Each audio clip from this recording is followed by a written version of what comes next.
Kumusta po kayong lahat? Celebrity Chika Time po muna tayo at may inihanda po akong chika para sa inyo. Pero po't magchikahan na po tayo. Ming Mendoza, ganito pala kahirap ang inabot sa transformation bilang Ellen the Hollywood. Yes, mga maka-celebrity Chika Time, yan po ang ipakikita ko sa inyo at ichichika na rin po ang behind the scene kung paano po ginawa ang ilong ni Maine during sa kanilang ipinakita bilang Ellen the Hollywood. Bago po tayo dumako riyan, nais ko po munang batiin mga team bahay, team abroad at mga seniors natin dyan. Shoutout po sa inyong lahat at happy Wednesday po. Kamakailan nga po sa AAT ay marami ang nagulat at nagtaka sa naging transformation nga po ni Mengay. Tunay naman nga pong kahit ano po yata ang gawin kay Mengay ay caring-carry po niya ito. Kasakasama po niya sa transformation ng kanyang kuya Paulo Ballesteros na kung saan nga po ay ipinakilala ang The Ellen and the Family. Kasakasama po si Paulo bilang Brad. Marami po ang na-excite at natuwa sa panibagong ginawang transformation po na ito ni Mengay. At bilang paghahanda po nila during po ng kanyang transformation ay laking hirap nga pong inabot ni May. Narito po at panuorin po natin ang video clip po na ito.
O di po ba talaga naman nga pong mahirap ang ginawang transformation po na ito ni Mengay, lalong-lalo na nga po sa parte ng kanyang muka sa kanyang ilong.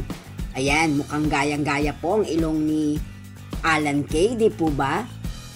Yan po ang aking chika updates for today. Salamat po sa inyong panunood. Huwag po kalimutang mag-subscribe. Pwede po mag-comment sa ibaba. Basta't wag lamang po harsh o nakakasakit sa isa't isa. Salamat po muli. Spread love, not hate.